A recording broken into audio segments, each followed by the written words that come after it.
Merci beaucoup. So I'll leave the stream up, but muted, so we can now chat about this. So I can tell you, you can see this narrative being painted here, the narrative of inconvenience and economic trouble by blocking the bridge, or Coots in Alberta. But I think what we're going to find out from the evidence, because we all watched the videos, there was a lane open in Coots, there was a lane open on the bridge, and every single road had a lane open. Thanks to Tom Marazzo, he's the one that made sure that there was always a lane open, because what we didn't want to have happen is an ambulance blocked and somebody hurt. It never happened. So even though he just said there, paramedics, ambulances, emergency services were blocked for residents, that never happened, not one time. And if it did, that would have been front page news everywhere. It just never happened. There was lanes open all the time. No children were harmed. Again, that's another narrative that came out that wasn't proven even at the time. But yet they're bringing it up again.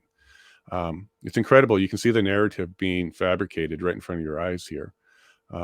For example, you had the Ottawa police say, we didn't know they were coming. But you have the OPP, the Ontario police, saying, we knew they were coming. So what's the truth? Did you know or not know? The truth is, we all saw them coming from BC, through Alberta, through Manitoba. And this narrative that it was just a surprise and they weren't ready is not true. I'm well aware of a lot of the organizers were in contact with the police and letting them know and getting direction on where they can go. So it's interesting. Already we're contradicting each other here. So the police are contradicting the police. The city's contradicting the reality of the situation. So this should be interesting. Sophia, you are the quiet one. You're a little shy, but so far, Yes. from your perspective, what was the impression that you had watching this unfold from Norway? And what's your impression of Canada now that we're doing this inquiry and trying to look into it?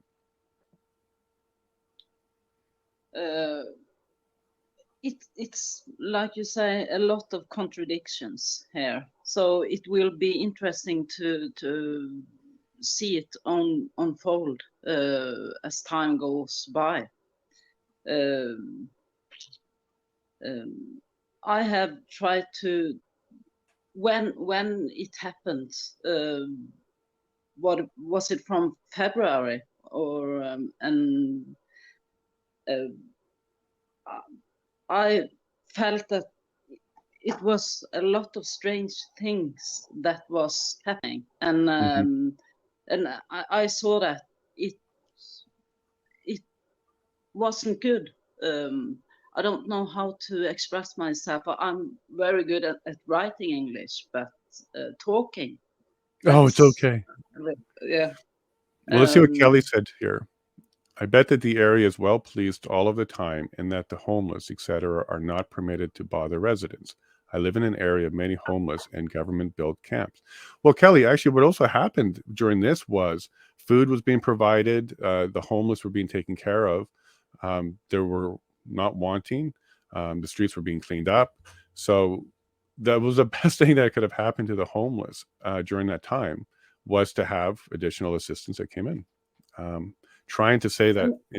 Go ahead, Sophia. That was what I saw also, that the truckers and people around them didn't do anything wrong. They were there for each other all the time, and didn't do anything wrong. That I kept an eye on it all the time,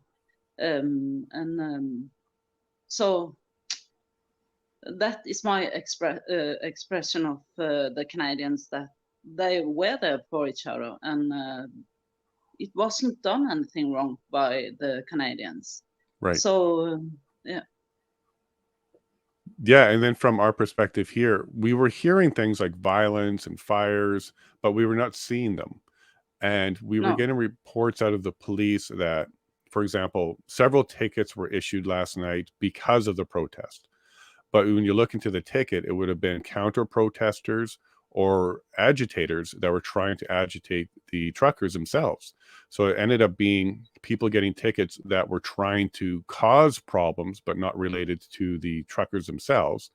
But yet the headline is protest related because, well, it is protest related when you have this subgroup, this other group come along and try and agitate. They're part of the protest. They may be counter to the protest.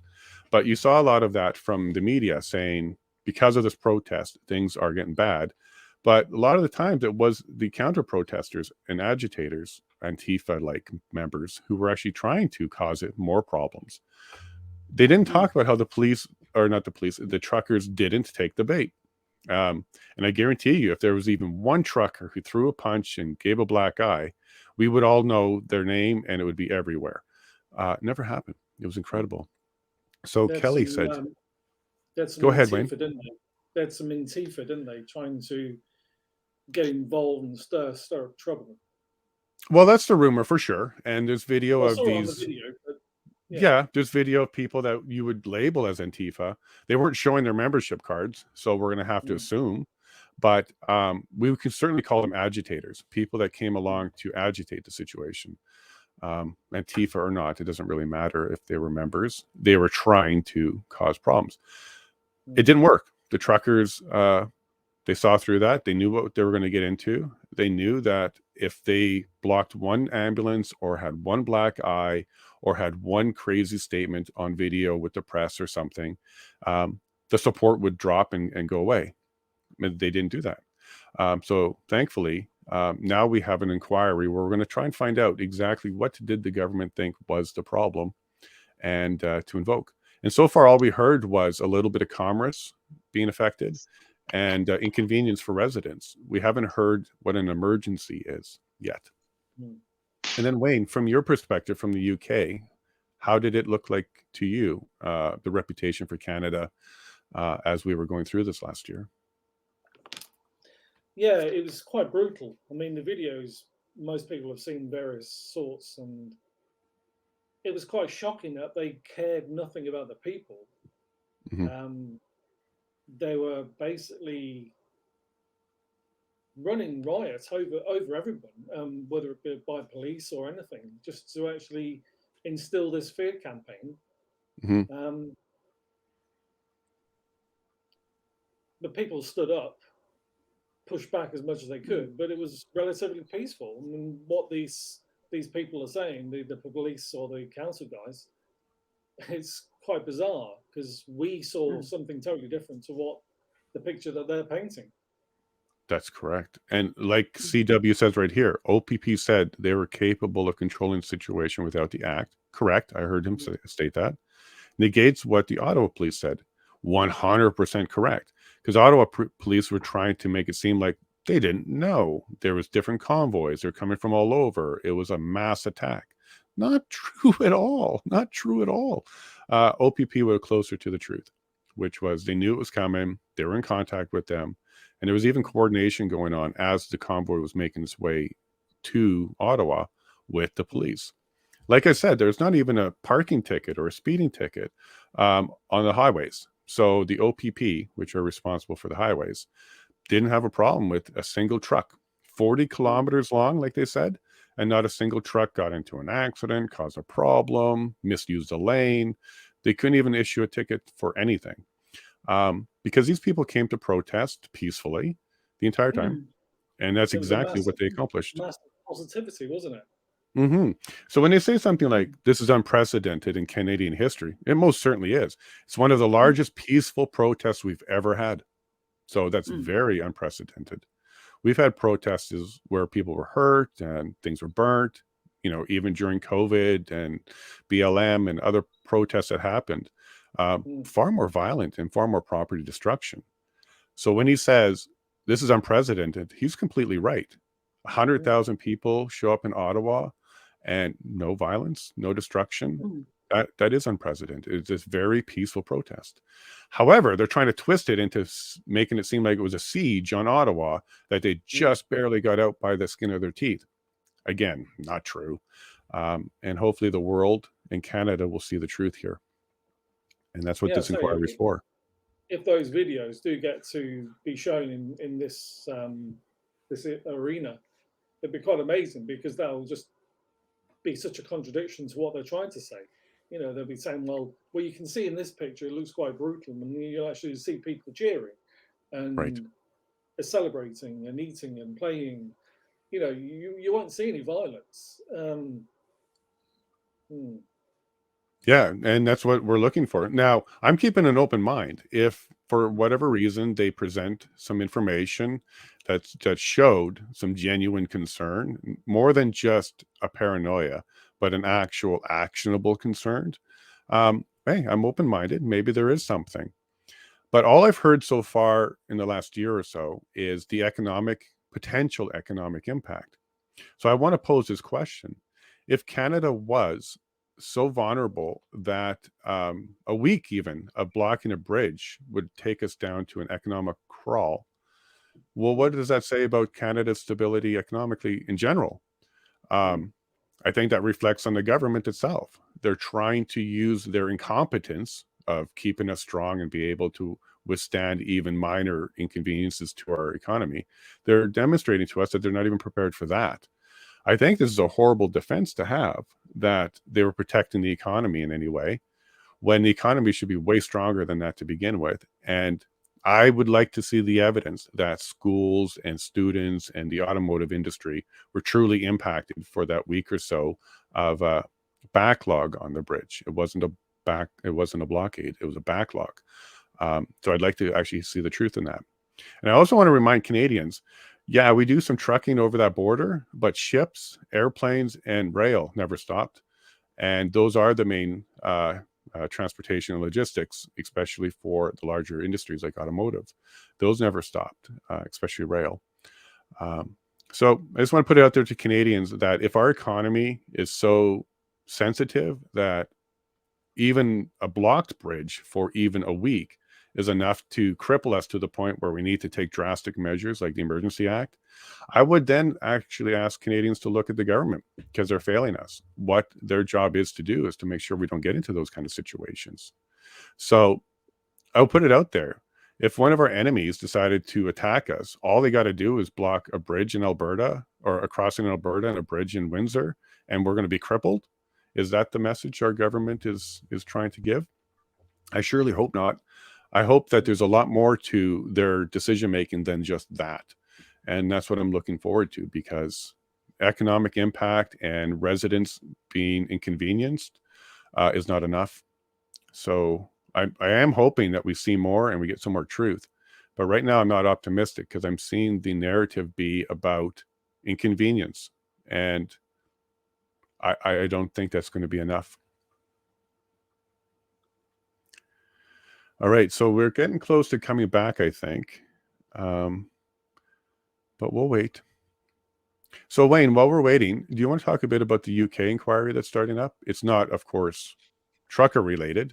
You didn't have that, but you have another inquiry that just started.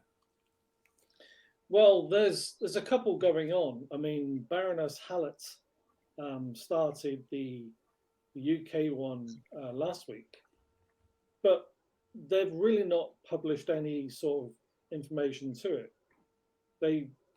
If you go onto their official site, basically they published a video from the 4th, and that was it, which I find quite strange. Christopher Chope MP is holding a vaccine inquiry, which was had to be changed from a few weeks ago when the Queen funeral was taking place, but that's happening next Thursday at 2 o'clock. So basically, we've got Christopher Chope MP, a few others, and Dr. Asim Malhotra giving a presentation, and that's in the House of Commons. Are they streaming it? I don't know about that one, because the House of Commons streams daily anyway from the main chamber. So I don't think they'll be doing this one. This is Committee Room 14. So that'd be quite interesting. I've not actually been to the House of Commons before, so it'd be quite nice. I'm thinking of doing a little getter video before I go in, whether There's quite a few others who are in the recent vaccine injury film by Mark Sharman. Okay. Quite a few of them will be there on that day. So I don't know whether it'll be a joint video or something, but I'll see on the day, because I've not actually done one before, but I just feel it needs to be marked in some way. Okay. Well, we'll be doing these videos for quite some time. So if you want to jump in and give us a recap every once in a while of how things are going on your end, that'd be great. Yeah, I'll say I'd only heard a couple of mentions on, I think it was UK Column recently or something else. Mm-hmm. But for some reason, there just isn't a lot of information coming out. What do you mean for some reason? I think you know the reason. Well, yeah, obviously they don't really want to. That's right. The strange thing is, though, because you've got Justin Trudeau speaking at yours, Mm-hmm. whereas, as far as I'm aware, Boris Johnson isn't speaking at the UK one.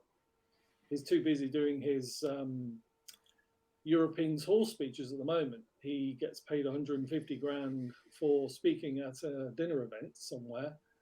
And that's basically his life at the moment. He's in Colorado. I think he was yesterday. Yeah, so very murky. So I think what we might find out with your inquiry is it was a top-down, not say much a mandate, but Boris and others are going to say, I received information from another source that indicated it was going to be this way. And I made my decisions based on the information I received. But what we might find out through this inquiry and your inquiry is there's a secret, or not so much secret, but maybe this organization that is passing information that governments go ahead and read and believe in. So it will come from our intelligence industries worldwide, and possibly some global science organizations who are pushing their knowledge and information, and governments are accepting it. What I want to give is Trudeau a little bit of the benefit of the doubt. And I'm sorry to the people who are listening. I know a lot of you are not fans of him and you can't even stand his voice. But I want you to kind of consider something. What if in his bubble where he lives, he is just fed everything? He doesn't turn on the news. He doesn't do the internet. He doesn't do any of that because he's just fed the information. What if during this entire thing, he was just fed bad information because they had the desire to have him enact and invoke not so much a violent protest, but enough of a protest where they can justify additional lockdowns like were being offered through the mandates. My guess is what we're going to find out from Trudeau over time is he's going to say he didn't have any other information to work from, and he was just given very, very, I say, exaggerated information, and then he acted on it. Doesn't make him vitiate his responsibility. He should be responsible. He's the leader. He was voted in. It's his job to make decisions for us. So even though I think we're going to hear from him that he's not going to take the accountability, he doesn't have a choice. If he doesn't want to be accountable, he shouldn't be a leader. So I want to give him a bit benefit of the doubt that he himself may have been lied to during that process, and some of his decision makings were based on the lies he received as well. Again, he's still responsible for his own actions. So we're going to see what comes out of that. But that's what I think we're going to get. I don't think Trudeau, it's back. But I don't think Trudeau is an evil master, possibly, that some people are painting him out to be, because I don't think he has that ability to be that evil or that mastery. I think he has people feeding it to him. And he's just not strong enough, courageous enough, and maybe intelligent enough to understand what's actually in front of him. But let's go ahead and put this back on. Thank you all. And there you have it. That's the beginning. Very interesting. All right. So the first thing I want to comment on is the audio. I got some ideas on what I might be able to do to fix that for everybody that's watching. I know that James brought that up a few times, and he's right. So I'm going to do what I can to see if I can amplify that somehow for tomorrow's show. Starting at 9:30 Eastern will be the commission. I'll start to stream at 9 o'clock Eastern. So half an hour before, if anybody wants to join and chat about what's coming up, we can go ahead and do that. But today's summary, Wayne and Sophia, it was pretty clear that we're just laying out the procedure to expect, how this is very different than court. There's no jury, there's no defendant, there's no plaintiff. It's really just everybody getting a chance to tell their story and answer questions. You're not going to see at the end that there's someone going to jail or anything like that, but we will have more information in the public documents that will be coming out. So I'm looking forward to a lot more of those documents. They did mention one document that they said was available on the government website, which was their explanation. I couldn't find it, so I'll keep an eye on the public commission website for it to show up there as well, because I'm very curious on what they said in there. The summaries we saw used the word violence multiple times. So I'm curious what violence they're referring to, and I guess we'll find out. Now, your first time watching one of these, Sophia and Wayne, because they're very dry. They're not going to be like Johnny Depp exciting until at least Trudeau gets on there, and I'm sure a lot of people will be excited to see what he says. But so far, for day one, what did you two think, Sophia? Very interesting. I tried to follow everything that happened, and I find it interesting, and I look forward to follow the rest. Yeah, and I'm quite pleased, to be honest, that our government does this. It's being streamed.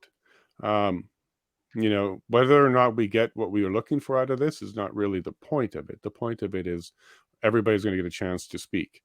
Hearing from the police, the different forces, the cities, even the residents, I think is going to be a fantastic type of healing for Canada to kind of hear every side. But if you're looking for some sort of judgment where they say Trudeau made a big mistake, I don't think that's what this is for. There may be additional processes after, criminal or civil or judicial, that may come out of this, but the purpose of the inquiry is really to bring the information forward. So just wanted to clarify that in case people weren't sure about that.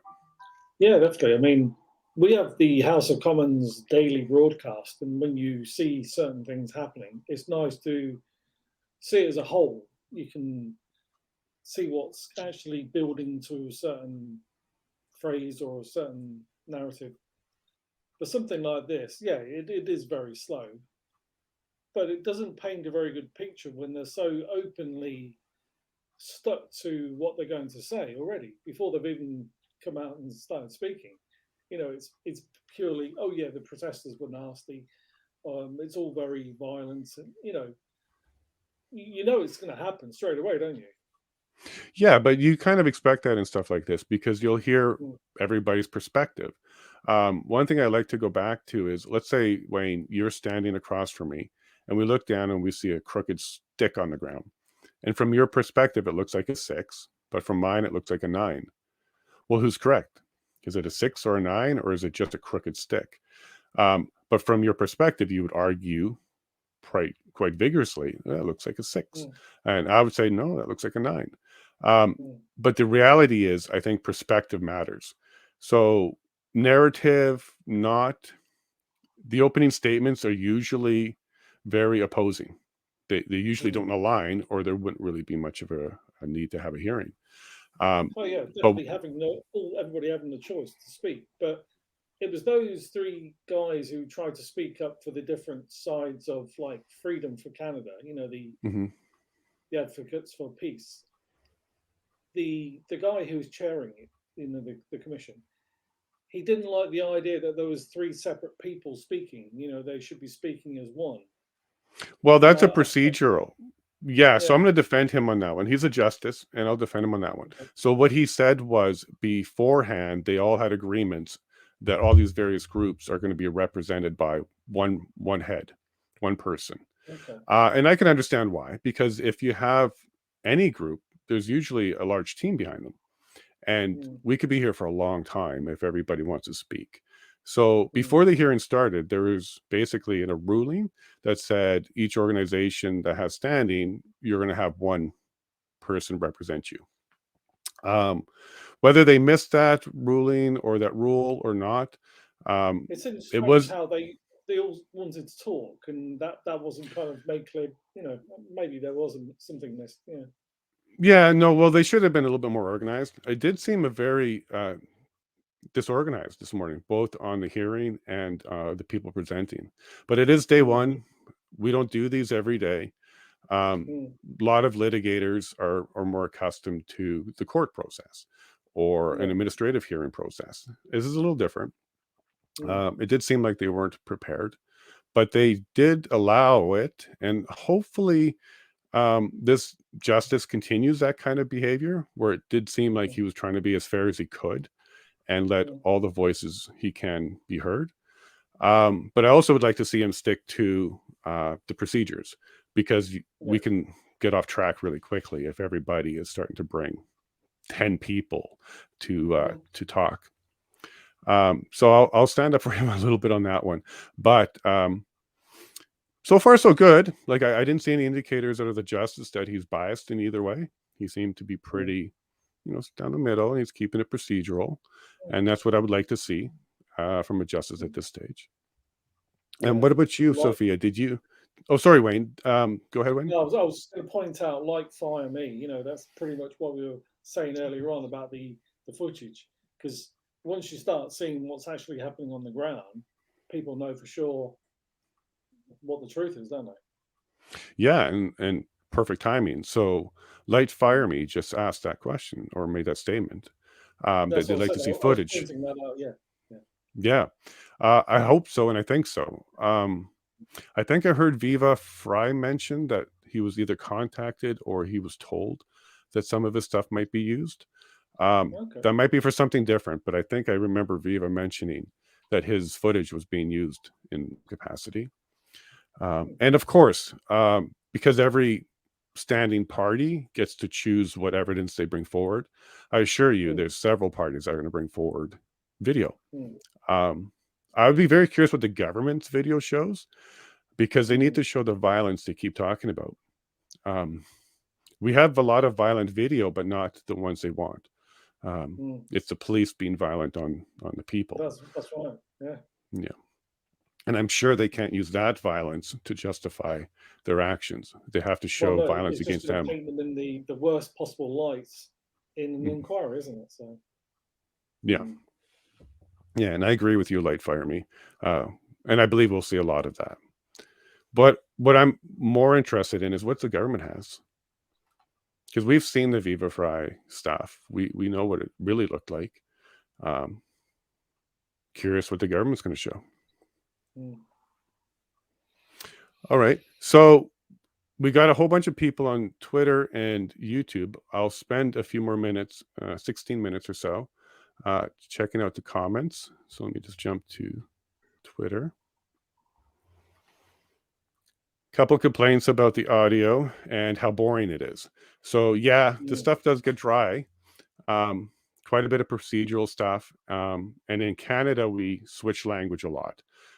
So we will repeat stuff in French, or sometimes we just cut over to French and continue the sentence.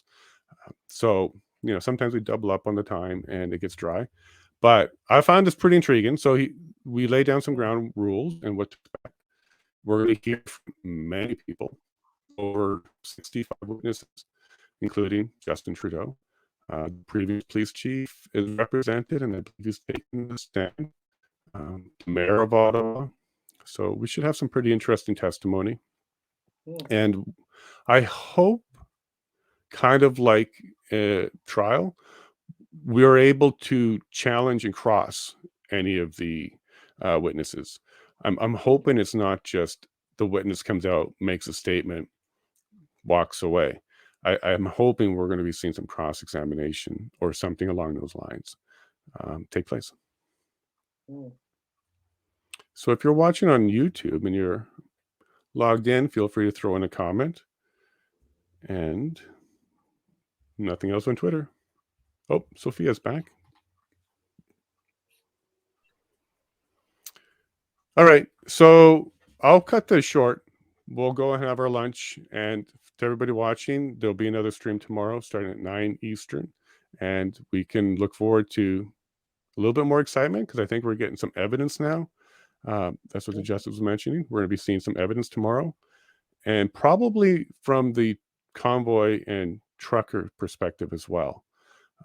Really looking forward to seeing what the government has.